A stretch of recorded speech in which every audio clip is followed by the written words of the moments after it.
আসসালামু আলাইকুম। আমি মোহাম্মদ আশিকুন নবী। আজকের টিউটোরিয়ালে আমরা এনসিসি এই বইটার প্রোগ্রামিং ইন এনসিসি এই বইটার দ্বিতীয় চ্যাপ্টারটা সলভ করব। দেখা যাক এনসিসি এর দ্বিতীয় চ্যাপ্টারে কি কি প্রবলেম রয়েছে। Programming problems from NCC chapter 2 2.1 Write a program to determine and print the sum of following harmonic series for given value of n. 1 plus 1 by 2 plus 1 by 3 plus dot dot dot plus 1 by n.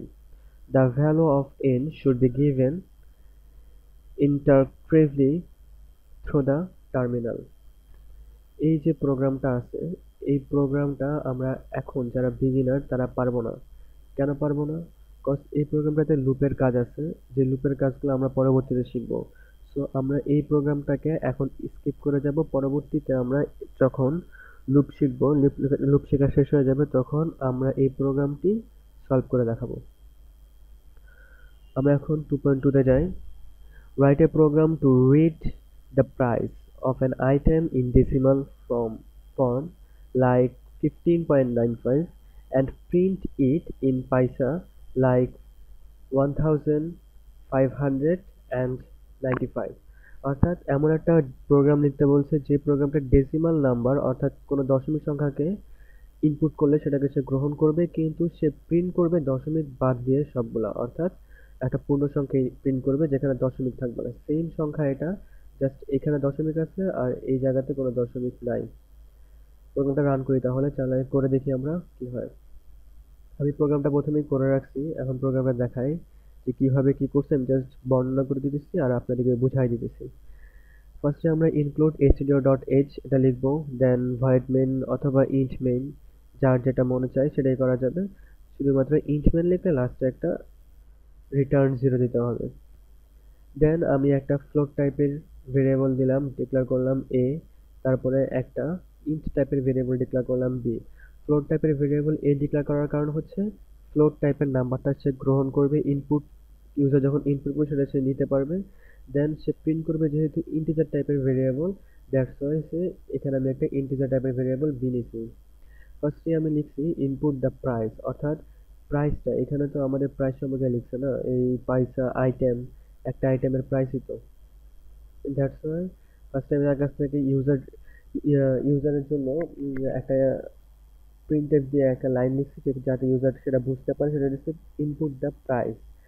দেন আমি scanf দিয়ে সে প্রাইসটাকে এর মধ্যে assign করে নিলাম। দেন আমি কি করছি, b equals to a into 100 দিছি। কেন a ইন্টু 100 দিছি? এইখানে বলা ছিল কি, এইখানে বলা ছিল 15.95, অর্থাৎ এখানে লাস্টে 95 দুই ডিজিট ছিল, দশমিকের পরে দুই ডিজিট ছিল। এখন দশমিকের পরে যদি দুই ডিজিট থাকে, তাছাড়া যদি আমরা ওইরকম কোনো সংখ্যার সাথে যদি আমরা 100 গুণ করি তাহলে কিন্তু আমরা পূর্ণ সংখ্যাটা পাই। যেমন 15.95 ইন্টু 100 দিলেই কিন্তু আমরা 15.95 পাবো, 195 পাবো। যেমন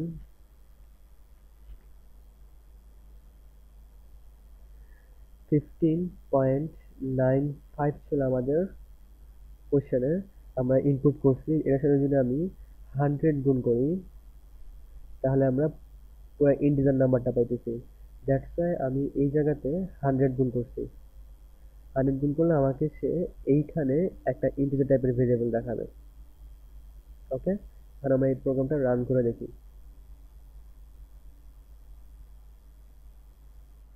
আমি এখানে ইনপুট করলাম 15.95, দেন আমি ইন্টার ক্লিক করলাম। পয়সাতে সেটা চলে আসছে 1594 পয়সা। ওকে, 2.2 শেষ।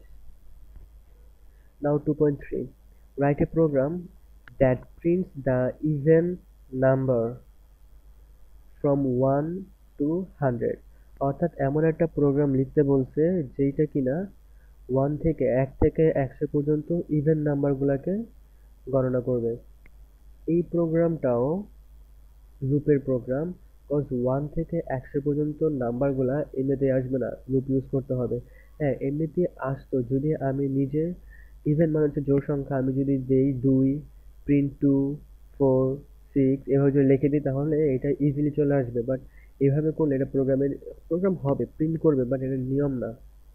কজ এটা একটা লুপ প্রোগ্রাম। আমরা প্রোগ্রাম করি কেন? আমরা প্রোগ্রাম করি কম্পিউটারকে বোঝানোর জন্য, এবং প্রোগ্রাম করি যে কোনো কাজকে খুব সহজ করার জন্য।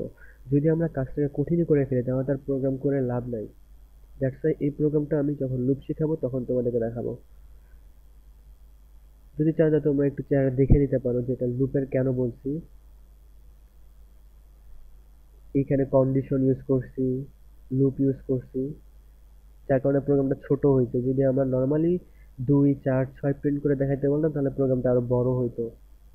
দ্যাটস ওয়াই আমি তোমাকে এটা এখন বুঝাবো না, তোমরা বুঝতে পারবা না।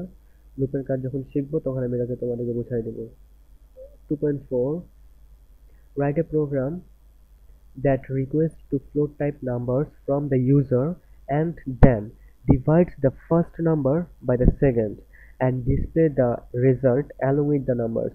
এখানে বলছে দুইটা ফ্লোট টাইপের নাম্বার নিতে ইউজারের কাছ থেকে, দেন দুইটাকে ভাগ করতে। কিভাবে ভাগ করতে? প্রথম নাম্বারটাকে দ্বিতীয় নাম্বার দ্বারা ভাগ করতে বলছে, এবং সেটাকে রেজাল্ট সহকারে দেখাইতে বলছে। নাম্বার দুইটাকে রেজাল্ট সহকারে দেখাইতে বলছে।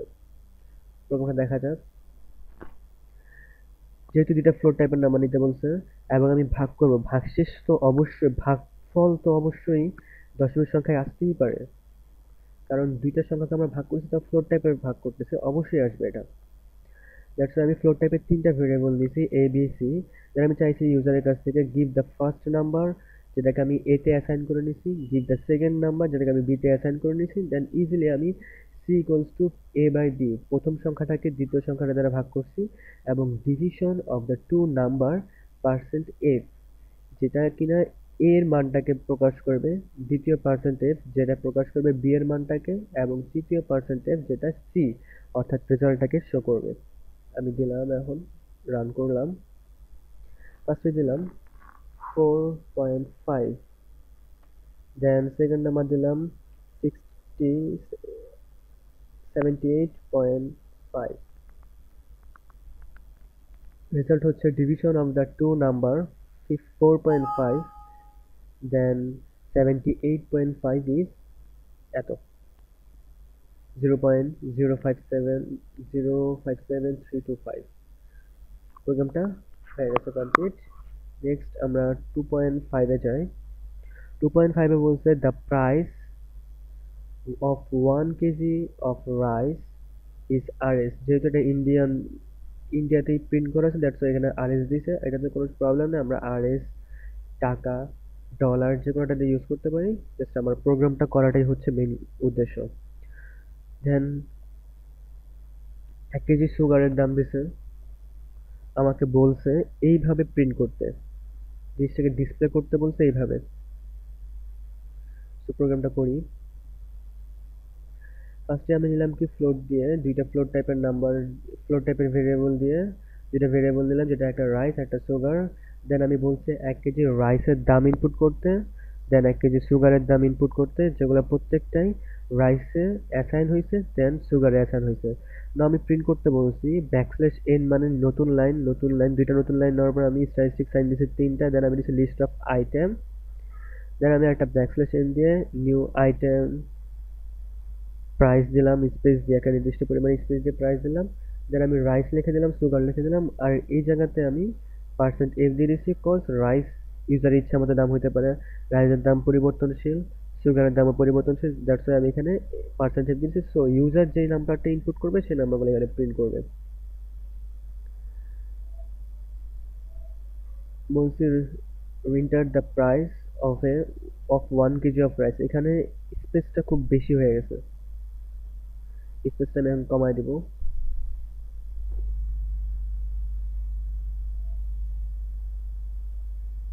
এইখানেও স্পেসটা কমাই দিলাম। এখন সুন্দর লাগতেছে দেখতে। এখন আমি দিলাম 30 কেজি, 30 টাকা। 1 কেজি চালের দাম যদি 30 টাকা হয় এবং 1 কেজি সুগারের দাম ধরলাম 60 টাকা, তাহলে প্রিন্ট করে দেখাবে list of item, item price, রাইসের 30 টাকা এবং সুগারের 60 টাকা। So programme complete.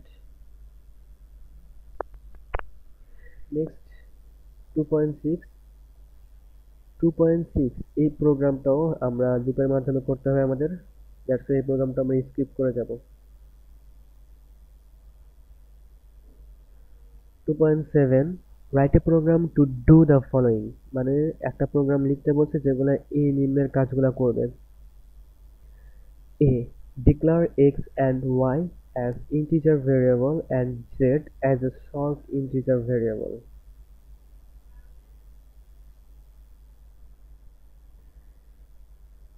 X Y Z যেখানে শর্ট ইন্টিজার হিসেবে আমি জেড কে দিছি। শর্ট ইন্টিজার মানে ছোট, একদম ছোট সংখ্যাটাকে ইন্টিজার হিসেবে একটা ছোট্ট একটা সংখ্যা। যদি এক্স এখানে 6টা সংখ্যা যদি নিতে পারে, তাহলে ওয়াই জেড কয়টা সংখ্যা নিতে পারবে সেটা আমরা প্রোগ্রাম করার মাধ্যমে বুঝতে পারবো। প্রিন্টএফ দিলাম, দুইটা এক্স এবং ওয়াই এর মান নিছি, নেওয়ার পরে এক্স এবং ওয়াই কে যোগ করছি। declare x and y variable declare করছি। দেন আমরা assign to 6 digit numbers of x and y। এখানে 6টা 1 আছে এবং 6টা 2 আছে প্রশ্ন অনুসারে। Assign the sum of x and y to z, x এবং y এর যোগফলটাকে z এর মধ্যে অ্যাসাইন করে দিতে বলছে, করে দিলাম। Output the value of x, y and z, X Y এবং জেড এর আউটপুটটা দিতে বলছে। এক্স এর জন্য আমি পার্সেন্ট দিয়ে দিলাম, যেখানে ফার্স্টে এক্স দেওয়ার কারণে এক্স এর মানটা ইনপুট হবে। দেন ওয়াই এর মানটা ওয়াই এর জায়গায় ইনপুট হবে। দেন আমি ব্যাকস্ল্যাশ এন দিয়ে জেড এর মানটা ইনপুট করলাম। এখন দেখা যাক যে জিনিসটা কেমন দেখা যায়, যেহেতু আমরা একটা শর্ট ইন্টিজার ইউজ করছি, তো ব্যাপারটা একটু নতুন। এক্স এর মান 6টা 1, ওয়াই এর মানও 6টা 2, কিন্তু জেড এর মান 4টা হইছে কেমনে? যেহেতু এটা শর্ট ইন্টিজার, দ্যাটস ওয়াই যদি এই শর্ট ইন্টিজার সর্বোচ্চ পরিমাণ 4 বিট নিতে পারে, 4টা বিট নিতে পারে, সেজন্য সে 4টা সংখ্যা প্রকাশ করছে, এর বেশি সংখ্যা সে প্রকাশ করতে পারে না। বাট ইন্টিজার টাইপের গুলা একটু বেশি নিতে পারে, 8 বিট নিতে পারে। দ্যাটস ওয়াই সে এখানে 8 বিট, আমরা 6 বিট দেখছি, আরো 2 বিট দেখতেই পারি, দিলে কাউন্ট করবে সে। আর ডাবল লং ইন্টিজার গুলা, সরি ডাবল না, লং ইন্টিজার গুলা আরো বেশি পরিমাণ ইন্টিজার নিতে পারে। লং ইন্টিজার 2 বাইট নিতে পারে। যাই হোক, এখানে কমেন্ট লিখতে বলছিল, একটা কমেন্ট হয়েছে because of overflow the output is showing A garbage value. স্বাভাবিক, কজ এখানে যে পরিমাণ যোগ করে যেই ফলটা হবে, এখানে কিন্তু 3 3 3 3 করে যাওয়ার কথা সবগুলো, 6টা 3 হওয়ার কথা পরপর নিচে, 6টা 3 হয় না, এখানে 5 6 5 3 হয়েছে। কারণ হচ্ছে এই জেড, জেড যেহেতু শর্ট ইন্টিজার, দ্যাটস ওয়াই সে 6টা 3 নিতে পারবে না। এখন আমরা যদি শর্টটা কেটে দিই তাহলে কি হয় সেটা দেখা যাক। শর্টকাট আমি জাস্ট ইন্টিজার দিলাম, তাহলে প্রিন্ট করি। এখন কিন্তু সে এই কমেন্টটা এখানে ফলস, যেহেতু এটা শর্ট না, ডাইরেক্ট ইন্টিজার। দেখছো এখানে সবগুলো 3 3 3 3 করে দিয়েছে। যেহেতু আমি এখানে শর্ট ইন্টিজার দিছিলাম, সে মানটা ঠিক মতো কাউন্ট করতেই পারে নাই। কারণ কাউন্ট করে সে বসাতে পারবে না, সে তার সেই পরিমাণ স্পেস তার কাছে নাই, যেহেতু এটা শর্ট ইন্টিজার। দ্যাটস ওয়াই সে একটা ভুল ভাল জাস্ট একটা আনসার দিয়ে দিছে, আনসার দিতে হবে তাই একটা আনসার দিয়ে দিছে। যার কারণে কমেন্টটা আমি লিখে দিছি বিকজ অফ ওভারফ্লো। এটা হচ্ছে ওভারফ্লোর কারণে সে নিতে পারেনি, কারণ তার কাছে যে পরিমাণ মান যোগ করার পরে আমরা পাবো, যে পরিমাণ স্পেস আমার দরকার, সেই পরিমাণ স্পেস তার কাছে নাই। দ্যাটস ওয়াই এটা ওভারফ্লো হয়ে গেছে, এই জন্য সে একটা গার্বেজ ভ্যালু শো করছে। Then 2.8 write a program to read two floating point number using a scanf statement, assigning their sum to an integer variable and then output the values of all the three variables. দেখা যাক প্রোগ্রামটা কেমন। এখানে দুইটা float টাইপের variable A B এবং একটা integer টাইপের ভেরিয়েবল জেড দিয়েছে। ফার্স্ট নাম্বার ইনপুট করতে বলছে, সেকেন্ড নাম্বার ইনপুট করতে বলছে, যেগুলো ফ্লোটিং পয়েন্ট নাম্বার হবে, এবং জেড এর মধ্যে সেই মানটাকে, তার যোগফলটাকে আমি ইনপুট করে নিছি। আউটপুট সে এখন কি শো করবে দেখো।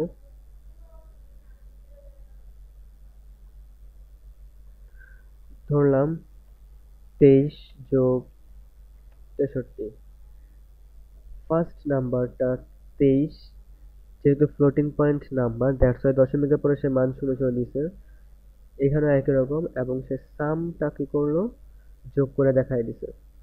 এখন এখানে ফার্স্টে আমি দশমিক নিয়ে নাই, যদি এখন আমি দশমিক সহ নিয়ে দেখি কি হয়। 23.78, 56.45। এখন কিন্তু যদি আমি এটা যোগ করি, ক্যালকুলেটরে করে দেখি,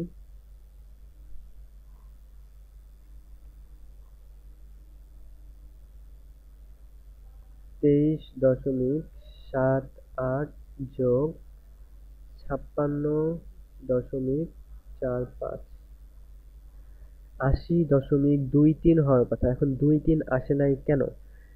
23 না আসার কারণটা হচ্ছে জেড জেড এর মধ্যে কিন্তু এ প্লাস বি এর মানটা যোগ হয়েছে, মানটা অ্যাসাইন হয়েছে। এ প্লাস বি এর যোগফলটা কিন্তু জেড এর মধ্যে অ্যাসাইন হয়েছে, যেখানে জেড একটা ইন্টিজার টাইপের ভেরিয়েবল। দ্যাটস ওয়াই সে শুধু 80টাকে কাউন্ট করতে পারছে, অর্থাৎ ইন্টিজার পার্টটুকু সে প্রকাশ করছে, দশমিকের পার্টটুকু সে নিতে পারে নাই, কেননা সেটা তার বৈশিষ্ট্যের বাইরে। যদি আমি এইখানে ফ্লোট দিতাম, ইন্টিজারের জায়গায় ফ্লোট জেড, তাহলে কিন্তু এই পুরাটুকুই সে প্রকাশ করতো, যেটা আমরা আগেও শিখছি।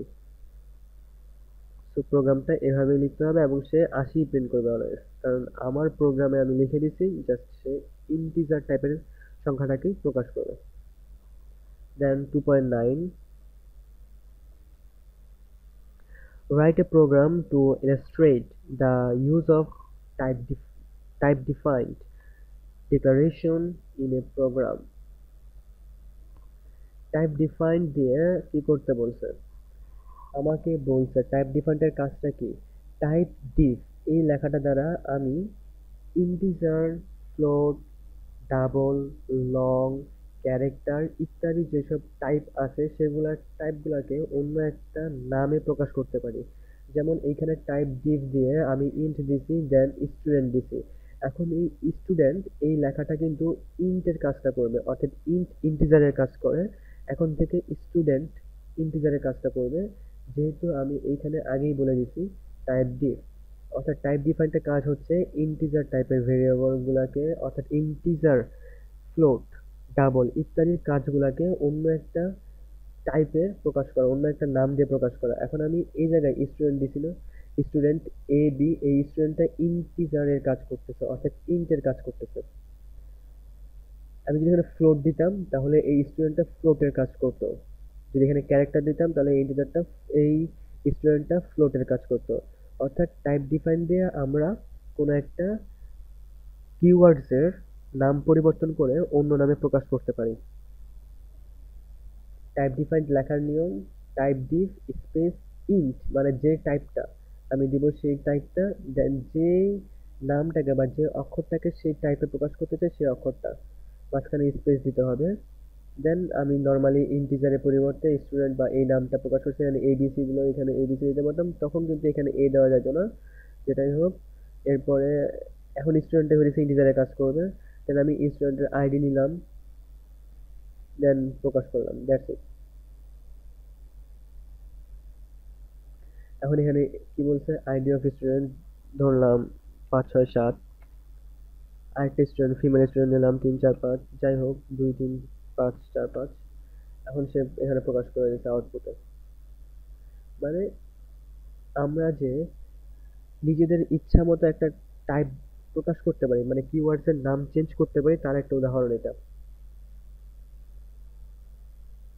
2.10, write a program to illustrate the use of symbolic constant in a real life application. এখানে বলছে আমরা যে কনস্ট্যান্ট গুলাকে ইউজ করি সেই কনস্ট্যান্ট গুলাকে আমরা রিয়েল লাইফে কেমনি ইউজ করব। আমরা রিয়েল লাইফে সার্কেলের ক্ষেত্রফল বের করছি, সার্কেলের এরিয়া বের করছি। আমরা যে ধরনের অঙ্ক করি জিওমেট্রিক, সেসব জিওমেট্রিকের, যেমন আমরা ফিজিক্সে পড়ছি গ্র্যাভিটির মানটা কনস্ট্যান্ট, এইসব কনস্ট্যান্ট গুলাকে দিয়ে একটা প্রোগ্রাম করতে বলছে। এটাই এখানে আমি আগের মতোই include studio.h দিছি, তারপর ডিফাইন দিয়ে পায়ের মানটা আগে ডিফাইন করে দিছি বিকজ অফ পায়ের মানটা কনস্ট্যান্ট, সেজন্য এটাকে বাইরে ডিক্লেয়ার করে দিয়েছে। এখন এই প্রোগ্রাম যদি আমি আরো বড় করে লিখি, তো সব প্রোগ্রামে শুধু পাই লিখলেই এই মানটা অ্যাসাইন হয়ে যাবে। অবশ্যই মনে রাখতে হবে পায়ের মানটা কিন্তু ফ্লোটিং পয়েন্ট নাম্বার বা ফ্লোট টাইপের ভেরিয়েবল। আমি এখানে আর নিছি, জেড নিছি, দুইটা ভেরিয়েবল, তারপর বলছি রেডিয়াসটাকে ইনপুট করতে, রেডিয়াসকে ইনপুট করতে, দেন জেড এর মধ্যে সেই মানগুলোকে নিয়ে আমি এটা সার্কেলের এরিয়া বের করে ফেলছি।